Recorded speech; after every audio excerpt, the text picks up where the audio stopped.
ਧਰਮ ਖੰਡ ਤੋਂ ਬਾਅਦ ਗਿਆਨ ਖੰਡ, ਗਿਆਨ ਖੰਡ ਤੋਂ ਬਾਅਦ ਜਿਹੜਾ ਤੀਜਾ ਪਦਾਰਥ ਹੈ ਸਾਡੇ ਭਾਰਤੀ ਧਾਰਮਿਕ ਪ੍ਰਣਾਲੀ ਦਾ, ਕਾਮ, ਉਹਦੇ ਬਾਰੇ ਹੁਣ ਆਪਾਂ ਗੱਲ ਕਰਾਂਗੇ। ਇਹ ਅਸਲ 'ਚ ਕਰਮ ਤੋਂ ਬਣਿਆ। ਕਾਮ ਜਿਹੜਾ ਪਦਾਰਥ ਹੈ ਉਹ ਕਰਮ ਖੰਡ ਜਿਹੜਾ ਆ ਉਸ ਤੋਂ ਬਣਿਆ ਹੈ।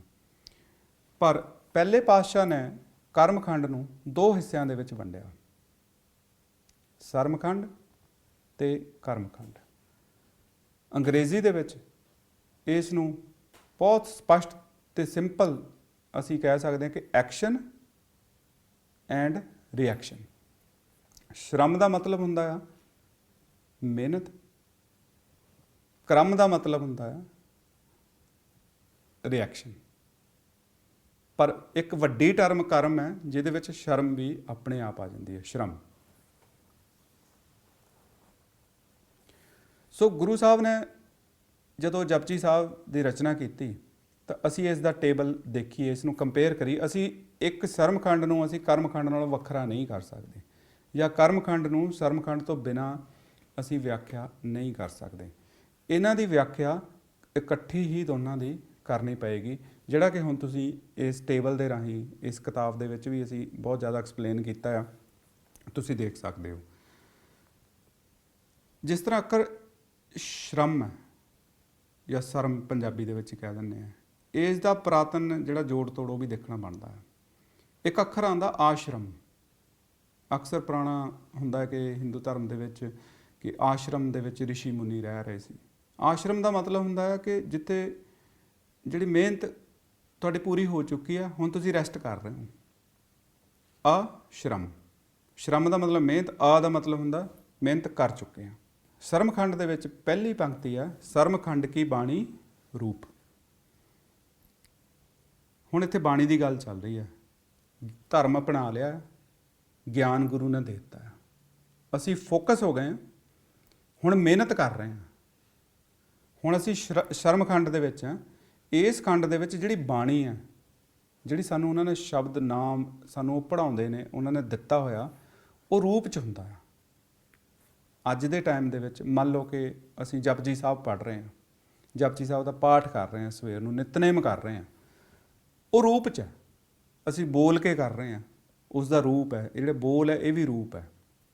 ਜਾਂ ਅਸੀਂ ਫੋਰਸਫੁਲੀ ਕਰ ਰਹੇ ਹਾਂ, ਜਾਗਦੇ ਹੋਏ ਕਰ ਰਹੇ ਹਾਂ, ਪੜ੍ਹ ਕੇ ਕਰ ਰਹੇ ਹਾਂ, ਅੱਖਰਾਂ ਤੋਂ ਕਰ ਰਹੇ ਹਾਂ, ਕਿਸੇ ਨੂੰ ਸੁਣ ਕੇ ਕਰ ਰਹੇ ਹਾਂ, ਉਸ ਦੇ ਪਿੱਛੇ ਰਿਪੀਟ ਕਰ ਰਹੇ ਹਾਂ, ਅਸੀਂ ਗਾ ਰਹੇ ਹਾਂ, ਇਸ ਦਾ ਰੂਪ ਹੈ।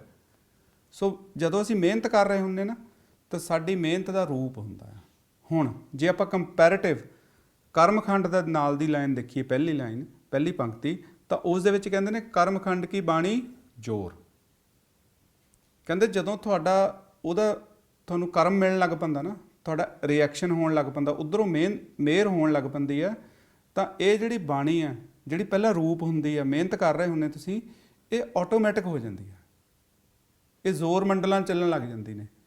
ਤੁਸੀਂ ਹੱਥ ਪੈਰ ਤੁਹਾਡੇ ਕੰਮ ਕਰ ਰਹੇ ਹੁੰਦੇ ਨੇ, ਅੱਧੀ ਰਾਤ ਨੂੰ ਤੁਸੀਂ ਉੱਠਦੇ ਹੋ, ਤੁਹਾਡੇ ਅੰਦਰ ਇਹ ਬਾਣੀ ਚੱਲ ਰਹੀ ਹੁੰਦੀ ਆ।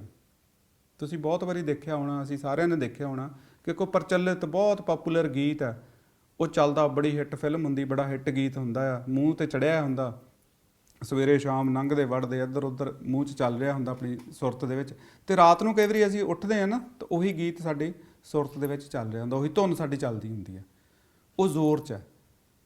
ਸੋ ਇਹੀ ਆਪਾਂ ਬਾਣੀ ਹੈ। ਬਾਣੀ ਨੂੰ ਆਪਾਂ ਇਸ ਪਿਆਰ ਨਾਲ, ਇਸ ਸਤਿਕਾਰ ਦੇ ਨਾਲ ਆਪਣੇ ਅੰਦਰ ਵਸਾਉਣਾ ਰੂਪ ਦੇ ਵਿੱਚ, ਕਿ ਉਹਦਾ ਰਿਐਕਸ਼ਨ ਇਹ ਹੋਵੇ ਕਿ ਉਹ ਆਟੋਮੈਟਿਕ ਸਾਡੇ ਅੰਦਰ ਚੱਲਣ ਲੱਗ ਜਾਵੇ। ਇਹ ਹੈਗਾ ਮਿਹਰ। ਕਰਮ ਸਾਡੇ ਐਕਸ਼ਨ ਦਾ ਰਿਐਕਸ਼ਨ ਹੋ ਜਾਵੇ। ਸੋ ਆਪਾਂ ਦੋਨੋਂ ਟੇਬਲਸ ਨੂੰ ਸਾਈਡ ਬਾਈ ਸਾਈਡ ਦੇਖਣਾ। ਤੁਸੀਂ ਐਕਸ਼ਨ ਕਰੋਗੇ ਤਾਂ ਉੱਧਰੋਂ ਰਿਐਕਸ਼ਨ ਹੋਏਗਾ ਹੀ ਹੋਏਗਾ। ਹੁਣ ਦੂਸਰੀ ਪੰਕਤੀ, ਇਹ ਸਿਧਾਂਤ ਜਿਹੜਾ ਹੈ ਕਿ ਇਸ ਖੰਡ ਦੇ ਵਿੱਚ, ਸਰਮ ਖੰਡ ਦੇ ਵਿੱਚ, ਤਿੱਥੇ ਘਾੜਤ ਘੜੀਏ ਬਹੁਤ ਅਨੂਪ। ਜਦੋਂ ਅਸੀਂ ਬਾਣੀ ਪੜ੍ਹ ਰਹੇ ਹੁੰਦੇ ਹਾਂ, ਆਪਣੇ ਅੰਦਰ ਵਸਾ ਰਹੇ ਹੁੰਦੇ ਹਾਂ, ਕੰਠ ਕਰ ਰਹੇ ਹੁੰਦੇ ਹਾਂ, ਤਾਂ ਸਾਡੀ ਜਿਹੜੀ ਸੁਰਤ ਹੈ, ਅਸੀਂ ਆਪਣੇ ਮਨ ਦੇ ਅੰਦਰ ਬਹੁਤ ਘਾੜਤਾਂ ਘੜਦੇ ਹਾਂ ਕਿ ਜੋ ਗੁਰੂ ਸਾਹਿਬ ਨੇ ਸਾਨੂੰ ਲਿਖ ਕੇ ਦਿੱਤਾ ਹੋਇਆ, ਇਹਦੇ ਕੀ ਮਤਲਬ ਹੋਣਗੇ, ਇਹਦੀ ਡੰਗਾਈ ਕਿੱਦਾਂ ਦੀ ਹੋਏਗੀ, ਇਹਦਾ ਜਿਹੜਾ ਰਿਐਕਸ਼ਨ ਆਏਗਾ, ਉਸ ਦਾ ਰੂਪ ਕੀ ਹੋਏਗਾ। ਅਸੀਂ ਬੜੇ ਤਰੀਕੇ ਨਾਲ ਉਹਦੀਆਂ ਇਮੇਜਿਸ ਬਣਾਉਂਦੇ ਹਾਂ ਆਪਣੇ ਮਨ ਦੇ ਅੰਦਰ, ਕਿਉਂਕਿ ਹਜੇ ਅਸੀਂ ਰੂਪ 'ਚ ਹੀ ਹੈ ਨਾ, ਹਜੇ ਅਸੀਂ ਪਹਿਲੀ ਅਵਸਥਾ 'ਚ ਸਰਮਖੰਡ ਦੀ ਅਵਸਥਾ 'ਚ ਹਾਂ। ਪਰ ਕਹਿੰਦੇ ਜਦੋਂ ਇਹ ਅਵਸਥਾ ਨੂੰ ਅਸੀਂ ਮਾਸਟਰ ਕਰ ਲਈਦਾ, ਇੱਕ ਤਿੱਥੇ ਘਾੜਤ ਘੜੀਏ ਬਹੁਤ ਅਨੂਪ ਵਾਲੀ ਨੂੰ, ਤਾਂ ਦੂਜੇ ਪਾਸੇ ਫਿਰ ਇਹਦਾ ਜਦ ਰਿਐਕਸ਼ਨ ਆਉਂਦਾ ਸਾਡੇ ਨਾਲ, ਤਾਂ ਅਸੀਂ ਕੀ ਉਸ ਅਵਸਥਾ 'ਚ ਅਨੁਭਵ ਕਰਦੇ ਹਾਂ? ਤਿੱਥੇ ਹੋਰ ਨਾ ਕੋਈ ਹੋਰ।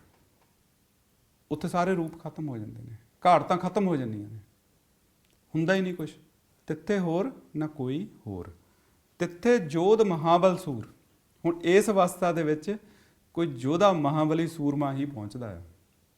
ਇੰਨੀ ਸ਼ਿੱਦਤ ਦੇ ਨਾਲ ਇਹ ਰਿਐਕਸ਼ਨ ਜਿਹੜਾ ਉਹਦੇ ਲਈ ਹੁੰਦਾ ਆ ਜਿਹਨੇ ਮਿਹਨਤ ਬਹੁਤ ਕੀਤੀ, ਸ਼ਰਮ ਬਹੁਤ ਕੀਤਾ, ਤੇ ਉਸ ਨੂੰ ਇਹ ਅਵਸਥਾ ਮਿਲਦੀ ਹੈ। ਉਹ ਜੋਧ ਮਹਾਬਲ ਸੂਰ ਉੱਥੇ ਤੱਕ ਪਹੁੰਚਦਾ ਜਿੱਥੇ ਕੋਈ ਹੋਰ ਹੁੰਦਾ ਹੀ ਨਹੀਂ, ਇਕੱਲਾ ਹੀ ਹੁੰਦਾ, ਮਹਾਬਲੀ ਹੁੰਦਾ ਹੈ। ਕਿਉਂਕਿ ਉਹਦੇ ਸਾਰੇ ਦੁਸ਼ਮਣ ਮਰ ਗਏ, ਜਾਂ ਕਹਿ ਲਓ ਕਿ ਉਹ ਇਕੱਲਾ ਹੀ ਰਹਿ ਗਿਆ ਮਹਾਬਲੀ, ਉਹ ਚੱਕਰਵਰਤੀ ਬਣ ਗਿਆ ਸੂਰਮਾ। ਤਿੰਨਵੇਂ ਰਾਮ ਰਹਾ ਭਰਪੂਰ। ਉਹਨਾਂ ਦੇ ਵਿੱਚ ਜਿਹੜਾ ਰਾਮ ਹੈ ਸਿੰਗੂਲਰ, ਅਕਾਲ ਪੁਰਖ, ਉਹ ਭਰਪੂਰ ਰਹਿੰਦਾ। ਰਾਮ ਜਿੰਨਾ ਜੁੱਸਾ ਹੁੰਦਾ ਉਹਦੇ ਅੰਦਰ। ਤਿੱਥੇ ਸੀਤੋ ਸੀਤਾ ਮਹਿਮਾ ਮਾਹੇ। ਇਹ ਪੰਕਤੀ ਵਿਸਥਾਰ ਮੰਗਦੀ ਆ। ਇਹ ਹਿੰਦੂ ਧਰਮ ਦੇ ਰਾਮਾਇਣ ਤੋਂ ਬਿੰਬ ਹੈ। ਇਹ ਬਿੰਬ ਕੀ ਆ? ਸੀਤਾ ਦਾ ਅਰਥ ਹੁੰਦਾ ਸ਼ੀਤਲ, ਸ਼ੀਤਲ ਤੋਂ ਸੀਤਾ ਬਣਿਆ। ਹੁਣ ਸ਼ੀਤਲ ਹੈ, ਸ਼ਾਂਤ ਹੈ, ਇਸ ਨੂੰ ਆਪਾਂ ਇੱਕ ਝੀਲ ਵਜੋਂ ਲੈ ਲੈਂਦੇ ਹਾਂ ਕਿ ਪਾਣੀ ਬਿਲਕੁਲ ਸ਼ਾਂਤ ਹੈ, ਉਹ ਸੀਤਾ ਆ। ਤੇ ਉਹ ਜਦੋਂ ਹਨੇਰੀ ਆਉਂਦੀ ਆ ਜਾਂ ਐਟਮੋਸਫੇਅਰ ਦੇ ਵਿੱਚ ਪ੍ਰੈਸ਼ਰ ਬਣਦਾ ਆ, ਤਾਂ ਬੱਦਲ ਆਉਂਦੇ ਨੇ, ਤੂਫਾਨ ਆਉਂਦਾ ਆ, ਤਾਂ ਉਹ ਜਿਹੜੀ ਝੀਲ ਹੁੰਦੀ ਆ ਉਸ ਦੇ ਵਿੱਚ ਲਹਿਰਾਂ ਬਣਨੀਆਂ ਸ਼ੁਰੂ ਹੁੰਦੀਆਂ ਹਲਕੀਆਂ ਹਲਕੀਆਂ। ਉਹ ਸ਼ੀਤਲਤਾ ਉਹਦੀ ਡਿਸਟਰਬ ਹੋ ਜਾਂਦੀ ਆ।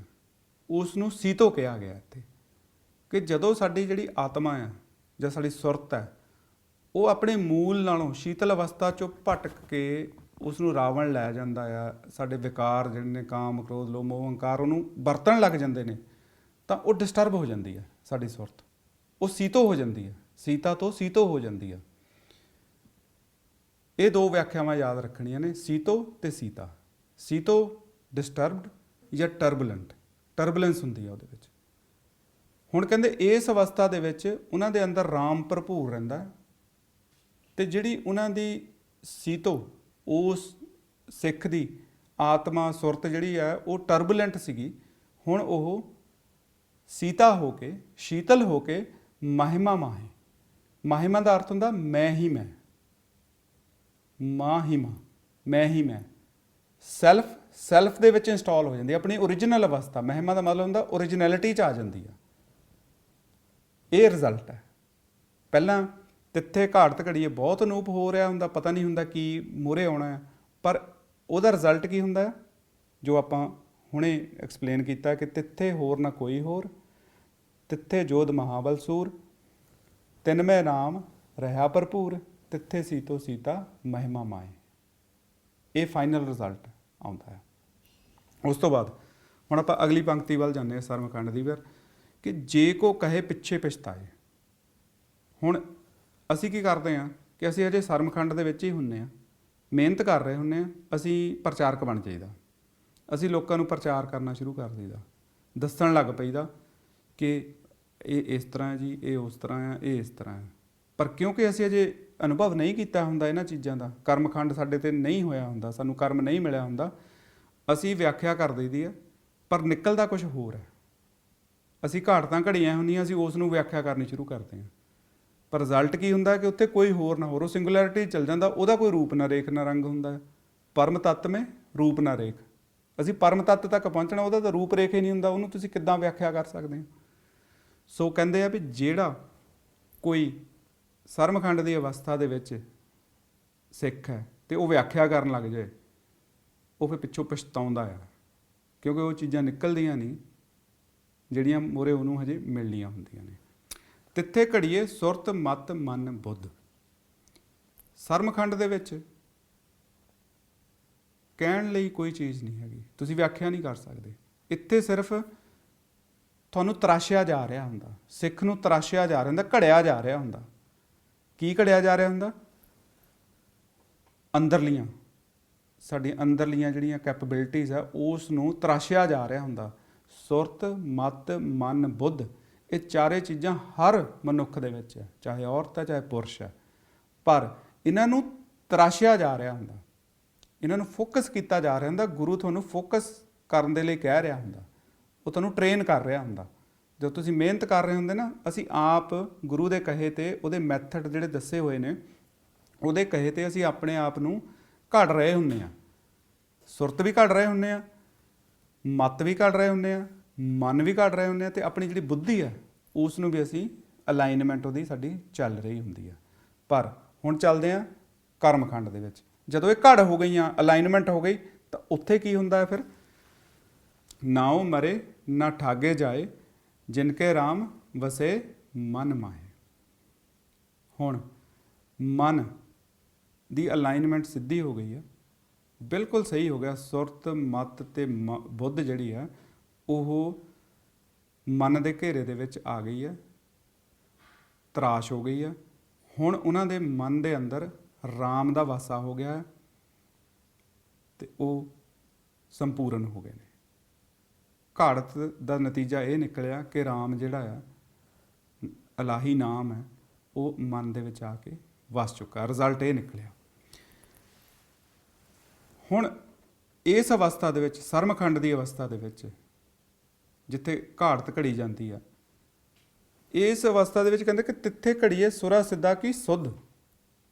ਜਿਹੜੇ ਸੁਰ ਨੇ, ਸਿੱਧ ਨੇ, ਉਹ ਆਪਣੀ ਜਿਹੜੀ ਸੁੱਧ ਹੈ, ਆਪਣੀ ਅਵੇਅਰਨੈਸ ਹੈ, ਉਸ ਨੂੰ ਤਰਾਸ਼ ਰਹੇ ਹੁੰਦੇ ਆ ਸਰਮਖੰਡ ਦੇ ਵਿੱਚ। ਹੁਣ ਆਨੇ ਅਗਲੀ ਪੰਕਤੀ ਵੱਲ। ਸਰਮਖੰਡ ਦੀ ਪੰਕਤੀ ਹੈ, ਤਿੱਥੇ ਘੜੀਏ ਸੁਰਤ, ਮਤ, ਮਨ, ਬੁੱਧ। ਤੇ ਉਸ ਦੇ ਬਰਾਬਰ ਸਮਾਨਾਂਤਰ ਪੰਕਤੀ ਕਰਮਖੰਡ ਦੀ ਹੈ, ਤਿੱਥੇ ਭਗਤ ਵਸੈ ਕੈ ਲੋ। ਸਰਮਖੰਡ ਦੇ ਵਿੱਚ ਸਾਡੀਆਂ ਜਿਹੜੀਆਂ ਚਾਰ ਸ਼ਕਤੀਆਂ ਨੇ, ਸੁਰਤ, ਮਤ, ਮਨ ਤੇ ਬੁੱਧ, ਇਹਨਾਂ ਨੂੰ ਤਰਾਸ਼ਣਾ ਹੁੰਦਾ ਹੈ। ਇਹ ਚਾਰ ਸ਼ਕਤੀਆਂ ਹਰ ਮਰਦ ਤੇ ਔਰਤ ਨੂੰ ਉਪਲਬਧ ਨੇ, ਹਰ ਜੀਵ ਦੇ ਅੰਦਰ ਹੁੰਦੀਆਂ, ਹਿਊਮਨ ਦੇ ਅੰਦਰ। ਪਰ ਉਹਨਾਂ ਦੀ ਤਰਤੀਬ ਕੀ ਹੈ? ਕਿਸੇ ਦੀ ਸੁਰਤ ਕਿਸੇ ਪਾਸੇ ਨੂੰ ਭੱਜ ਰਹੀ ਹੁੰਦੀ ਆ, ਕਿਸੇ ਦੀ ਜਿਹੜੀ ਮੱਤ ਹੈ ਉਹ ਕਿਸੇ ਤਰ੍ਹਾਂ ਚੱਲ ਰਹੀ ਹੁੰਦੀ ਆ, ਕਿਸੇ ਦੀ ਬੁੱਧੀ ਜਿਹੜੀ ਆ ਉਹ ਵਰਤ ਰਿਹਾ ਹੁੰਦਾ ਜਾਂ ਨਹੀਂ ਵਰਤ ਰਿਹਾ ਹੁੰਦਾ, ਕਿਸੇ ਦਾ ਮਨ ਜਿਹੜਾ ਆ ਉਹ ਭਟਕਿਆ ਹੁੰਦਾ ਜਾਂ ਇਕਾਗਰ ਹੁੰਦਾ ਜਾਂ ਅੱਧਾ ਇਕਾਗਰ ਹੁੰਦਾ। ਹੀ is all over the place. ਪਰ ਗੁਰੂ ਦੀ ਕਿਰਪਾ ਨਾਲ, ਗੁਰੂ ਦੀ ਮਿਹਨਤ ਨਾਲ, ਗੁਰੂ ਦੀ ਦੇਖ ਰੇਖ ਦੇ ਵਿੱਚ, ਇਸ ਅਵਸਥਾ ਵਿੱਚ, ਸਰਮਖੰਡ ਦੇ ਵਿੱਚ, ਇਹ ਚਾਰੇ ਸ਼ਕਤੀਆਂ ਜਿਹੜੀਆਂ ਨੇ ਸਾਡੀਆਂ, ਇਹਨਾਂ ਦੀ ਅਲਾਈਨਮੈਂਟ ਕੀਤੀ ਜਾ ਰਹੀ ਹੁੰਦੀ ਆ। ਅਸਲ ਦੇ ਵਿੱਚ ਇਹਨਾਂ ਨੂੰ ਘੜਿਆ ਜਾ ਰਿਹਾ ਹੁੰਦਾ, ਤੇ ਇਹਦਾ ਰਿਜ਼ਲਟ ਕੀ ਨਿਕਲਦਾ? ਕਰਮਖੰਡ ਦੇ ਵਿੱਚ ਕੀ ਹੈ ਇਹਦੇ? ਤਿੱਥੇ ਭਗਤ ਵਸੈ ਕੇ ਲੋ। ਅਸਲ ਦੇ ਵਿੱਚ ਜਿਹੜਾ ਇਹਨਾਂ ਨੂੰ ਤਰਾਸ਼ ਰਿਹਾ ਹੁੰਦਾ ਉਹ ਭਗਤ ਹੀ ਹੁੰਦਾ ਹੈ। ਭਗਤ ਦਾ ਮਤਲਬ ਹੈ ਕਿ ਪਰਵਾਹ ਨਹੀਂ ਕਰਦਾ ਹੋਰ ਕਿਸੇ ਚੀਜ਼ ਦੀ, ਉਹ ਫੋਕਸਡ ਹੈ ਟੋਟਲੀ ਆਪਣੇ ਗੁਰੂ ਦੇ ਦੱਸੇ ਹੋਏ ਰਾਹ ਦੇ ਉੱਤੇ। ਤੇ ਜਦੋਂ ਇਹ ਚਾਰ ਚੀਜ਼ਾਂ ਨੂੰ ਅਲਾਈਨਮੈਂਟ ਕਰ ਲੈਂਦਾ, ਕੰਟਰੋਲ ਕਰ ਲੈਂਦਾ ਹੈ, ਤਰਾਸ਼ ਲੈਂਦਾ ਹੈ, ਕਿਉਂਕਿ ਲੋਕ ਪਸੰਦ ਨਹੀਂ ਕਰਦੇ ਇਹਨਾਂ ਚੀਜ਼ਾਂ ਨੂੰ। ਜਿਹੜਾ ਕੋਈ ਆਪਣੇ ਆਪ ਨੂੰ ਸੈਲਫ ਡਿਸਿਪਲਿਨ 'ਚ ਲੈ ਕੇ ਆਉਣ ਦੀ ਕੋਸ਼ਿਸ਼ ਕਰਦਾ, ਲੋਕ ਬੜਾ ਮਜ਼ਾਕ ਕਰਦੇ ਨੇ। ਤੇ ਉਹ ਭਗਤਾਂ ਵਾਲੀ ਅਵਸਥਾ ਹੁੰਦੀ ਆ। ਭਗਤ ਫਿਰ ਪਰਵਾਹ ਨਹੀਂ ਕਰਦੇ, ਉਹ ਫੋਕਸ ਰਹਿੰਦੇ ਨੇ। ਤੇ ਜਦੋਂ ਉਹ ਫੋਕਸ ਹੋ ਜਾਂਦੇ ਨੇ, ਉਹਨਾਂ ਦਾ ਰਿਜ਼ਲਟ ਕੀ ਹੁੰਦਾ? ਤਿੱਥੇ ਭਗਤ ਵਸੈ ਕੇ ਲੋ। ਉਹ ਫਿਰ ਲੋ ਮੰਡਲਾਂ ਦੇ ਵਿੱਚ ਰਹਿੰਦੇ ਨੇ, ਉਹ ਫਿਜ਼ੀਕਲ ਮੰਡਲਾਂ ਦੇ ਵਿੱਚ ਨਹੀਂ ਰਹਿ ਰਹੇ ਹੁੰਦੇ। ਉਹਨਾਂ ਦਾ ਮਨ ਜਿਹੜਾ ਆ ਉਹ ਫਿਰ ਜਿਹੜੇ ਅੰਦਰੂਨੀ ਮੰਡਲ ਨੇ, ਗੁਪਤ ਮੰਡਲ ਨੇ, ਉਹਨਾਂ ਦੇ ਵਿੱਚ ਉਹਨਾਂ ਦੀ ਸੁਰਤ ਜਿਹੜੀ ਆ ਉਹ ਟਿੱਕੀ ਹੋਈ ਹੁੰਦੀ ਆ, ਇਕਾਗਰ ਹੋਈ ਪਈ ਹੁੰਦੀ ਆ। ਉਸ ਤੋਂ ਬਾਅਦ ਜਿਹੜੀ ਪੰਕਤੀ ਆਉਂਦੀ ਆ, ਤਿੱਥੇ ਘੜੀਏ ਸੁਰਾ ਸਿੱਧਾ ਕੀ ਸੁੱਧ, ਇਹ ਸਰਮਖੰਡ ਦੇ ਵਿੱਚ ਹੈ। ਤੇ ਕਰਮਖੰਡ ਦੇ ਵਿੱਚ ਇਸ ਦੇ ਸਮਾਨਾਂਤਰ ਹੈ, ਕਰੇ ਆਨੰਦ ਸੱਚਾ ਮਨ ਸੋਏ। ਹੁਣ ਜਿਹੜੇ ਸੁਰ ਨੇ, ਸਿੱਧ ਨੇ, ਪੁਰਖ ਨੇ, ਮਿਹਨਤ ਕਰ ਰਹੇ ਨੇ, ਉਹ ਆਪਣੀ ਜਿਹੜੀ ਸੁੱਧ ਹੈ ਉਸ ਨੂੰ ਘੜ ਰਹੇ ਹੁੰਦੇ ਨੇ। ਅਸਲ ਦੇ ਵਿੱਚ ਸੁਰਤ, ਮਤ, ਮਨ, ਬੁੱਧ ਦਾ ਜਿਹੜਾ ਟੋਟਲ ਸਮ ਹੈ, ਇਹਨੂੰ ਇਕੱਠਾ ਕਰਕੇ ਦੇਖ ਲਈਏ, ਜਦ ਇਕਾਗਰ ਹੋ ਜਾਂਦੇ ਨੇ ਨਾ, ਉਹਨੂੰ ਸੁੱਧ ਕਹਿੰਦੇ ਨੇ। ਤੇ ਉਹ ਜਿਹੜੀ ਸੁੱਧ ਹੈ ਅਸਲ ਦੇ ਵਿੱਚ ਚਾਰੇ ਚੀਜ਼ਾਂ ਨੂੰ ਫੋਕਸ ਕਰਕੇ ਇੱਕ ਚੀਜ਼ ਦੇ ਵਿੱਚ ਲੈ ਕੇ ਆਣਾ, ਉਸ ਸੁੱਧ ਨੂੰ ਸੁਰ ਸਿੱਧ ਪੁਰਖ ਜਿਹੜੇ ਨੇ, ਮਹਾਪੁਰਖ ਨੇ, ਉਹ ਅਸਲ 'ਚ ਟ੍ਰੇਨ ਕਰ ਰਹੇ ਹੁੰਦੇ ਨੇ ਸਰਮਖੰਡ ਦੇ ਵਿੱਚ ਮਿਹਨਤ ਕਰਕੇ। ਤੇ ਰਿਜ਼ਲਟ ਕੀ ਨਿਕਲਦਾ ਆ ਉਸ ਟ੍ਰੇਨਿੰਗ ਦਾ? ਗੁਰੂ ਦੀ ਮਿਹਰ ਦੇ ਨਾਲ ਕਰੇ ਆਨੰਦ ਸੱਚਾ ਮਨ ਸੋਏ। ਤੇ ਉਹਨਾਂ ਦੇ ਫਿਰ ਮਨ ਦੇ ਵਿੱਚ ਇਹੋ ਜਿਹੀ ਸੁੱਧ ਬਣਦੀ ਆ ਕਿ ਹਮੇਸ਼ਾ ਹੀ ਆਨੰਦ ਰਹਿੰਦਾ ਹੈ, ਰਿਜ਼ਲਟ ਨਿਕਲਿਆ। ਸੋ ਤੁਸੀਂ ਬੜੇ ਬਰੀਕੀ ਨਾਲ ਦੇਖ ਸਕਦੇ ਹੋ ਕਿ ਕਿਸ ਤਰ੍ਹਾਂ ਗੁਰੂ ਸਾਹਿਬ ਨੇ ਦੋ ਖੰਡਾਂ ਨੂੰ ਨਿਸ਼ੇਧ ਕਰਕੇ ਤੋੜ ਕੇ ਬਰਾਬਰ ਉਹਨਾਂ ਨੂੰ ਐਕਸਪਲੇਨ ਕੀਤਾ ਸਾਡੇ ਦੇ ਲਈ। ਇਹ ਕਾਮ ਹੈ ਜਿਹੜਾ ਤੀਜਾ ਪਦਾਰਥ ਹੈ, ਜਾਂ ਕਰਮ ਨੂੰ ਜਿਹੜਾ ਆ ਇੰਨਾ ਕੁ ਸਿੰਪਲੀਫਾਈ ਕਰਤਾ ਕਿ ਸਾਨੂੰ ਇਹ ਵੀ ਪਤਾ ਦੱਸਤਾ ਗੁਰੂ ਸਾਹਿਬ ਨੇ ਕਿ ਤੁਸੀਂ ਆਹ ਐਕਸ਼ਨ ਕਰਨਾ ਹੈ ਤੇ ਉਹਦਾ ਆਹ ਰਿਐਕਸ਼ਨ ਹੋਣਾ ਮੂਹਰੇ। ਬਖੇੜਾ ਤਾਂ ਕੋਈ ਹੈ ਹੀ ਨਹੀਂ। ਤੁਹਾਨੂੰ ਇਹ ਨਹੀਂ ਦੱਸਿਆ ਜਾਂਦਾ ਵੀ ਤੁਸੀਂ ਕਰਮ ਕਰੀ ਜਾਓ, ਫਲ ਦੀ ਇੱਛਾ ਨਾ ਰੱਖੋ, ਮਿਲੂਗਾ ਮਿਲੂਗਾ ਨਾ ਮਿਲੂਗਾ। ਗੁਰੂ ਸਾਹਿਬ ਕਹਿ ਰਹੇ ਨੇ ਤੁਸੀਂ ਆਹ ਕਰੋਗੇ ਸਰਮਖੰਡ ਦੇ ਵਿੱਚ ਤਾਂ ਉਹਦਾ ਰਿਜ਼ਲਟ ਆਹ ਨਿਕਲੇਗਾ।